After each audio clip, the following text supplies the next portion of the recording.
6:25 the time this morning. Students are officially back in school, but a new school year comes with new supplies, clearly. But it also comes with a lot of added stress, lots of anxiety for both kids and parents. Joining us live in studio, Peaceful Mind Counseling Group, we have Irma, Parajon.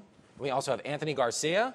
Thank you guys so much for coming in. Pleasure to be here. Yes, thank you for having me. So I know you guys are located right here in Fort Myers off of Cleveland Avenue. Do you mind just kind of describing a little bit how Peaceful Mind started and what you guys work to do?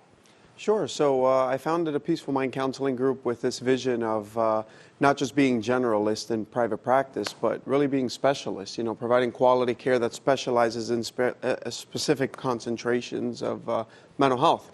So specifically, our population is adults and children. This year, we were talking about it because we grabbed coffee and we're like, trying to discuss what's a really good topic that we can talk about on the show.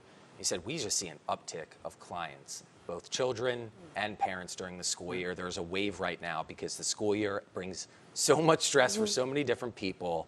7 o'clock, we're going to talk about the parents during our show. We're going to focus on the kids here. You're seeing a lot of students come back in to get some counseling right now.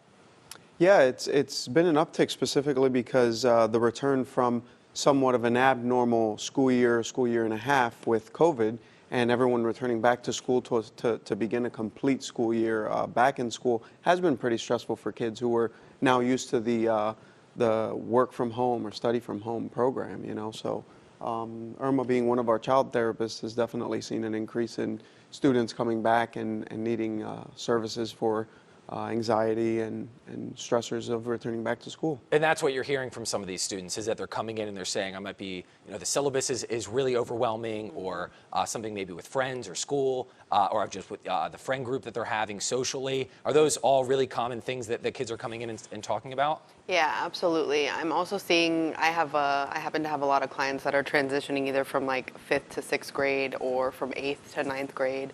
And so that big transition from middle school to high school or from elementary to middle can be super overwhelming.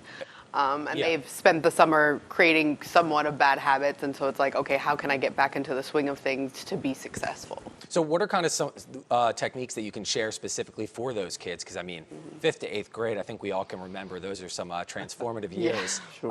not even to mention compounding a pandemic that everybody just went through.